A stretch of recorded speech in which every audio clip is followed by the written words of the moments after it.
It was a crisp Tuesday morning in Los Angeles when the airwaves began buzzing with anticipation. Clint Eastwood, the living legend of Hollywood, was set to appear on the nationally broadcasted talk show Morning Pulse, hosted by the brash and controversial media personality Rick Morley. Rick, known for his aggressive style, hot takes, and penchant for provoking his guests, had been teasing Eastwood's appearance all week. "Let's see if Dirty Harry still has that punch," Rick had joked during Monday's teaser, grinning at the camera. "Or if he's just another old-school Hollywood guy who can't take a little heat." Eastwood's fans weren't thrilled.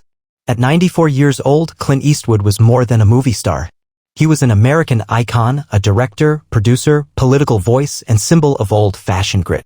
To many, Rick's remarks came off as disrespectful, even taunting. But Clint, ever cool and composed, had agreed to appear live without preconditions. That alone sent social media into a frenzy. As the show went live, the studio lights dimmed, the audience clapped, and Rick Morley opened with his signature swagger.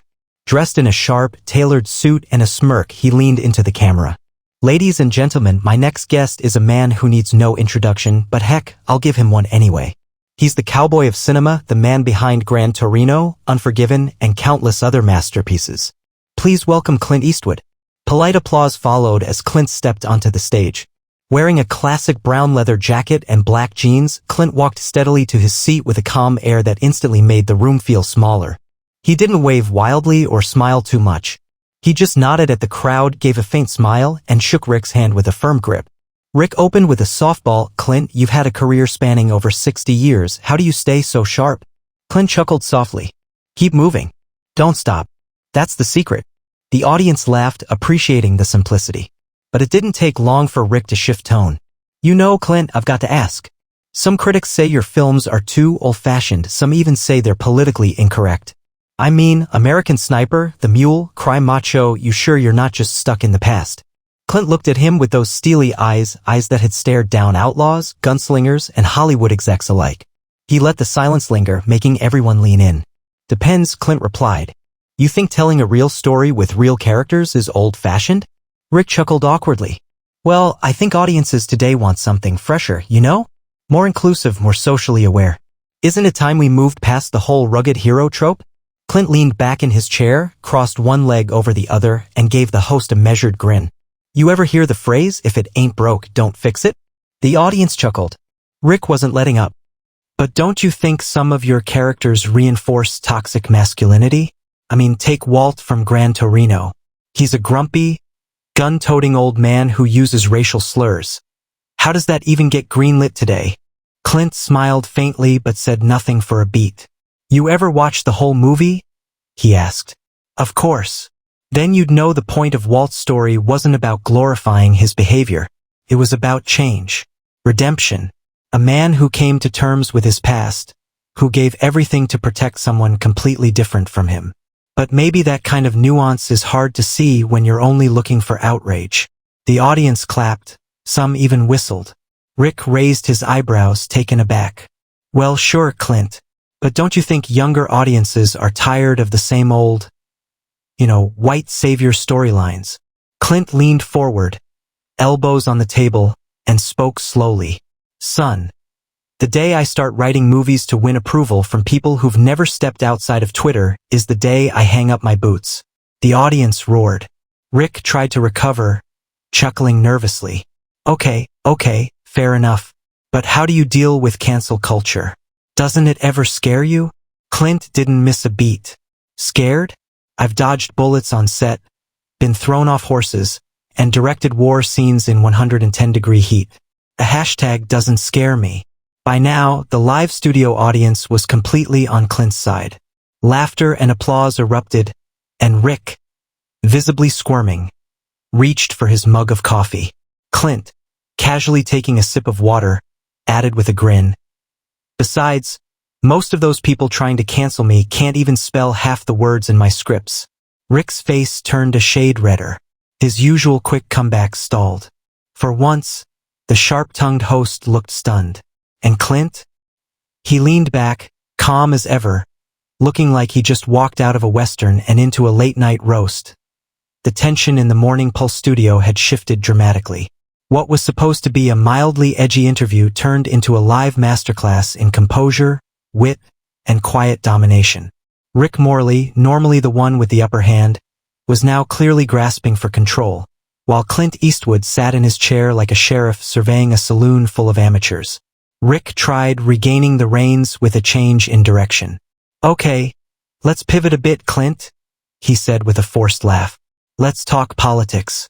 You've been pretty vocal over the years, supporting Republicans, speaking at the RNC. Don't you think maybe it's time to stay out of politics? Isn't that stuff best left to the experts?" Clint raised an eyebrow, amused. "You think politicians are the experts?" The audience laughed again, louder this time. "I've worked with actors for over 60 years, Clint continued. "I know when someone's pretending to be something they're not. Politics? That's just another stage. The problem is, most of the audience has stopped clapping." Rick chuckled, clearly uncomfortable. "But don't you worry about alienating half your fanbase by taking political stances?" Clint shrugged. "I'm not in the business of pleasing everyone. Never have been. I make films for people who think, not people who follow trends like cattle." That hit hard. You could almost hear producers in the control room murmuring, unsure whether to cut to commercial. But Rick pushed forward. "Still, you've got to admit, Clint, this country's changed a lot. Maybe the old-school way just doesn't fly anymore." Clint smiled, his eyes lighting up with a sharp gleam. "Country hasn't changed as much as the volume's just been turned up. People still want strength, decency, grit. But now you've got too many folks shouting over each other trying to prove who's more offended." The audience applauded again. One woman near the front actually stood up clapping before quickly sitting down, embarrassed. Rick leaned in. "So are you saying you don't care if people are offended by what you say or what you make?" Clint took a pause. "I care about truth," he said plainly. "Offense is taken, not given. If you're looking for reasons to be hurt, the world will hand you 100. But if you're looking for truth, you've got to be tough enough to handle it." Rick nodded slowly, trying to appear thoughtful, but it was clear he was reeling. His show relied on cornering guests, putting them on the defensive, but Clint wasn't just deflecting. He was turning every jab into a counterpunch, delivered with that signature calm that made him a legend. All right, Rick said. "Let's talk legacy then. What do you want people to say about Clint Eastwood 100 years from now?"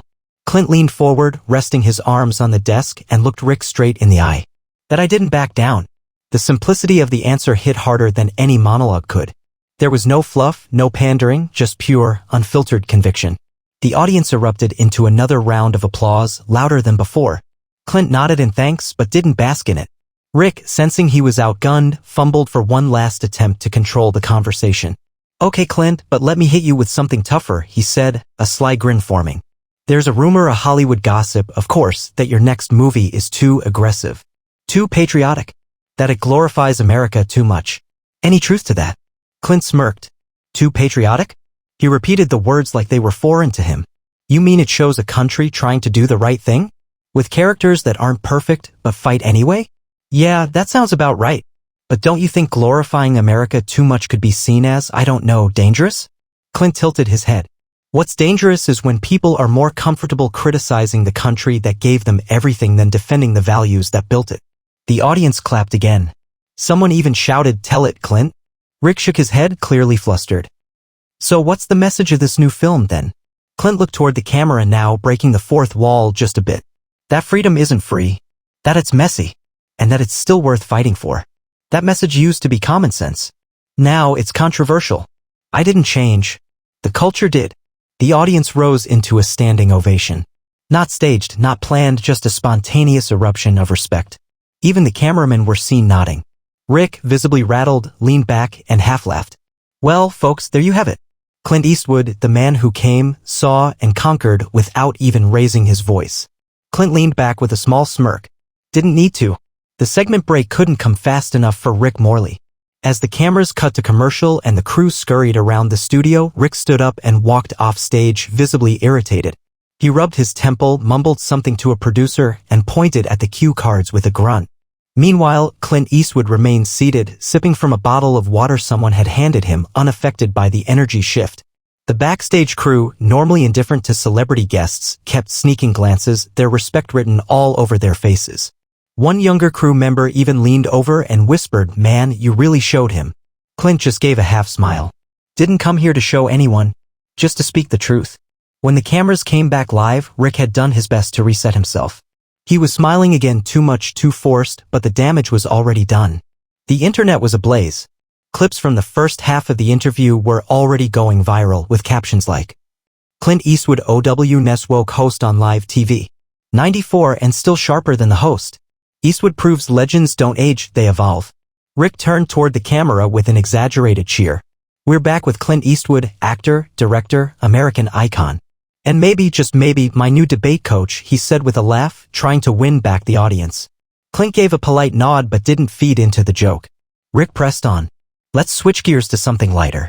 Tell us about your work ethic. You're 94, Clint. Why not just retire? Sit on a beach somewhere. Why keep working? Clint tilted his head thoughtfully. Because stories don't stop. As long as I've got a story to tell and breath in my lungs, I'll keep working. Rick smiled, though it came off more as a wince. Okay, but what's your secret? Clean living? Lots of sleep? Meditation? Clint chuckled. Hard work. Staying busy. Eating real food. And not wasting time arguing on social media. Another wave of laughter filled the studio. Even the live audience couldn't help but nod in agreement. Rick, feeling the need to dig deeper again, leaned forward with that familiar edge in his voice. But surely you have to admit you've had some regrets. Anything in your career you'd take back? Clint thought for a moment. I've made mistakes. Like any man who's lived a full life. But I don't regret telling the truth. Ever. Rick wasn't giving up. Okay, then let's talk about the mule. Some people found that movie uncomfortable.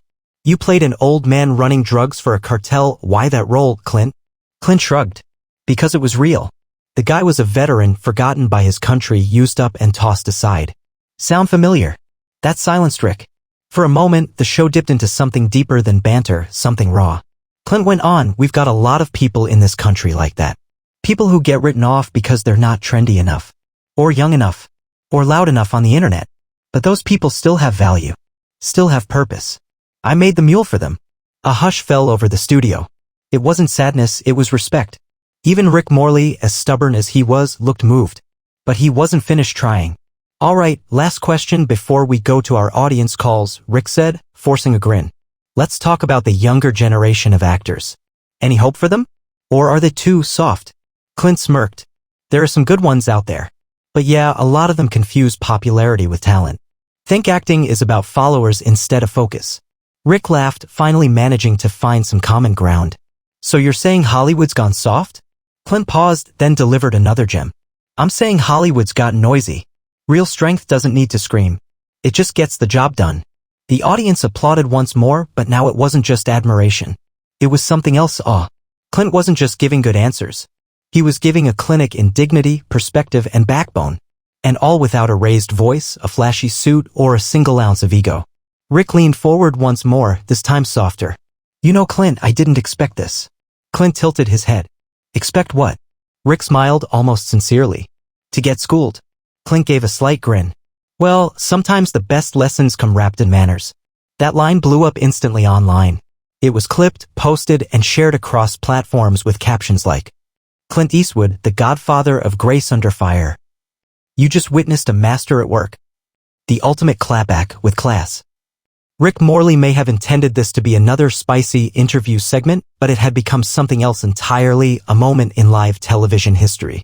And Clint Eastwood, with nothing more than his grit, charm, and unwavering presence, had turned it into a show audiences would never forget. The cameras cut to commercial, but the damage had already been done. Backstage, Rick Morley sat in a director's chair, rubbing his temples, trying to regain his composure. The control room buzzed with frantic activity. The live chat feed on the show's website was practically blowing up with comments, memes, and reposts.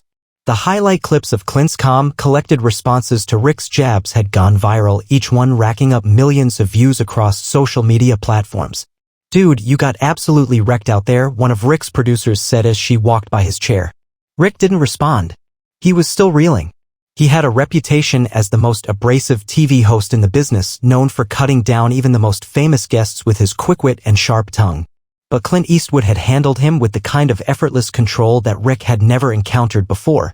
A young intern peeked into the green room. Rick? Social media's blowing up. You're trending. But it's not for what you expected. Rick grimaced. Yeah, I figured. He stood up and walked to the set's dressing area where Clint was being escorted to the exit by the show's assistant. Clint, unfazed as always, paused when he saw Rick entering. Look, Clint, Rick began, still a little rattled. I didn't mean to push you too far. I've got to say, you turned the tables on me tonight. Clint nodded, giving a brief, knowing smile. You wanted a debate. I gave you one. Simple as that, Clint replied. Rick's eyes narrowed, trying to understand what had just happened. But you didn't react the way everyone does, you know? You didn't get defensive. You didn't throw shade. You just gave answers. Clint's smile grew a little wider. It's called perspective. When you've been around long enough, you don't need to yell to get your point across. You just say it and let the world catch up. There was a beat of silence between them before Clint gave Rick a knowing look. Don't worry, kid. This is how real conversations go. Don't be scared of the truth just because it doesn't come wrapped in a soundbite. Rick blinked, his mind processing the weight of Clint's words. He wasn't used to being called out gently. Most guests would get defensive, argue back, or simply walk off the stage in a huff. But Clint had used his years of experience not just to school Rick, but to teach him in a way that was so respectful it left Rick feeling almost humbled. As Clint turned to leave, he paused. By the way, Clint said, glancing over his shoulder. That loud thing you were talking about earlier? You can be loud all you want, but at the end of the day, the ones who actually make a difference are the ones who know when to be quiet. Take that to the bank, kid. And with that, Clint Eastwood, the unflappable legend, exited the set. The public reaction, the internet explodes. The aftermath of Clint's appearance was nothing short of a cultural phenomenon. Within hours, every major talk show, news outlet, and social media platform was buzzing about the now infamous interview. The internet, fueled by memes, GIFs, and endless commentary, couldn't get enough of Clint's composed takedown of the brash TV host. One particularly viral meme showed Clint leaning back in his chair, effortlessly taking down Rick with a calm, collected stare. The caption read, "Clint Eastwood, the man who makes silence louder than a scream." On Twitter, there was an explosion of hashtags like #EastwoodOwns, #ClintKnowsBest, and #RickGotShouled. Influencers and celebrities were joining in, sharing their own takes on the interview. Some fans even started creating their own versions of Clint's calm response to situations, calling them Eastwood moments. One particularly notable tweet came from fellow actor and director Ron Howard. Watching Clint Eastwood turn a TV interview into a masterclass on life. No need for theatrics, just raw honesty and class. #legend, #Clint Eastwood. But it wasn't just praise. Rick Morley's usual bravado wasn't enough to shield him from the backlash. Media outlets started running articles with titles like "Rick Morley Gets Schooled by Clint Eastwood, the host who was outclassed on live TV," and "Rick Morley Tried to Pick a Fight, Clint Eastwood Won Without Raising a Finger." Public opinion, which had once been on Rick's side, was now divided. Some viewers who'd always seen Rick's biting sarcasm as part of his charm began to question whether he'd taken it too far this time. Others saw him as the victim of a hard lesson delivered with grace. Rick's personal social media pages became a battleground. Supporters sent in sarcastic comments like, "Better luck next time, Rick," and "Who knew Clint could fight with words?" Meanwhile, critics used the viral #RickGotSchooled to create memes mocking his every attempt at humor or control during the interview. By the next morning, Rick's manager called him with an urgent update. "Rick, it's bad. You're trending, but it's not good for you. You've got to put out a statement." Rick knew it was time to face the music. Rick Morley sat in his office, staring at the statement he had just written. It was a carefully crafted apology of sorts, an attempt to salvage his career after being exposed for the brash and overly confrontational persona he had spent years building. He rubbed his eyes, realizing that no matter what he wrote, there would be no escaping the weight of Clint Eastwood's words. The internet had already spoken. But Rick wasn't the only one who had learned something that day. Clint Eastwood's interview had sparked more than just viral reactions. It ignited a conversation about decorum, authenticity, and the loss of genuine discourse in the age of viral soundbites and internet fame. Clint had turned what could have been a mere media appearance into a powerful lesson on humility and restraint. Rick knew that the public wouldn't forget the way Clint had remained unflappable even in the face of provocation. Clint had maintained his dignity and poise while still delivering sharp truths, something Rick had not expected. What had started as an attempt to throw Clint off balance had instead ended with Rick out of his element, left to grapple with his own limitations. The next day, Rick posted the statement he had written online, alongside a personal video where he spoke directly to his followers. "I want to take a moment to address something that's been on everyone's mind after last night's interview," Rick began, sitting in front of his camera with a calm demeanor. "Clint Eastwood is a living legend and frankly, he's earned that status. When I walked into that interview, I expected a tough, no-nonsense conversation, but I didn't expect Clint to show me how to conduct myself in a way I hadn't learned yet. You see, Clint doesn't need to raise his voice to make a point. He doesn't need to make someone feel small to feel bigger. He's a master at understanding what truly matters. Rick paused for a moment, gathering his thoughts.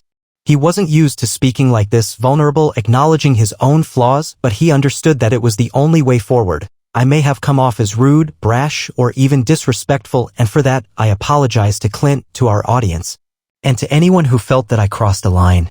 Sometimes, in the pursuit of entertainment, we forget that there's a fine line between being entertaining and being disrespectful. Clint reminded me last night that there's strength in quiet and there's wisdom in listening. So, I'll be taking a long look at myself and how I approach these interviews from now on. The video ended with Rick's signature sign-off, but this time it wasn't with his usual sarcasm. It was genuine, a step toward change. Meanwhile, Clint Eastwood's unspoken lesson lingered in the air. While Rick's apology was heartfelt, it didn't take away from the fact that Clint had become an unlikely symbol of quiet strength in an era dominated by noise and division. The next week, Clint was interviewed on another talk show, this time by a much more prepared host. The tone was different, respectful, almost reverent. But Clint was still Clint. He spoke honestly, humorously, and with the kind of wisdom that only decades of experience could bring. Do you think you've inspired a shift in how interviews should be conducted, Clint? The host asked. Clint thought for a moment, as if considering the weight of the question. I think people have forgotten that the best conversations are the ones where both sides listen. It's not about winning a point. It's about understanding each other. That's what I've learned after all these years in this business. You don't need to be loud or harsh to make your mark. You just need to be true. And with that, Clint Eastwood once again delivered the kind of lesson that had the media buzzing, not because he was loud or controversial, but because he was exactly the opposite. Rick Morley's career didn't crash and burn, but it was certainly a turning point. Over the next few weeks, he kept a lower profile. His audience was divided. Some respected his apology while others felt betrayed by the sudden shift in his persona. Still, the tone of his interviews began to change. Rick found himself listening more, pushing back less. He began to treat his guests with more respect, focusing on meaningful conversation rather than conflict. Rick's ratings didn't drop, but they didn't skyrocket either. He had found a new middle ground between his old abrasive style and the respectful exchange Clint Eastwood had demonstrated. The next interview he hosted was with a political commentator known for their fiery rhetoric, but this time, Rick didn't try to one-up them. Instead, he let the guests speak, only occasionally challenging them, but always with poise. And Clint? Clint remained unchanged. He didn't need the attention. He didn't need the accolades. His place in Hollywood history was already secured. But, in his quiet way, Clint Eastwood had given the world a timeless lesson on integrity, humility, and the art of saying just enough. The moment would live on, not as a viral clip or an overnight spectacle, but as an enduring example of how a legend conducts himself, one that would echo through the media industry for years to come. Clint Eastwood had destroyed a rude host on live TV, yes, but more than that, he had shown that true power wasn't about dominating others, it was about mastering yourself. As the years passed, interviews like the one Clint had with Rick became part of the cultural lexicon, studied in media classes and referenced by new generations of hosts who aspired to be something more than just loud, brash personalities. Clint Eastwood had managed, without ever raising his voice, to deliver the ultimate mic drop. And it was a drop that rippled through the airwaves, forever changing the landscape of American talk shows.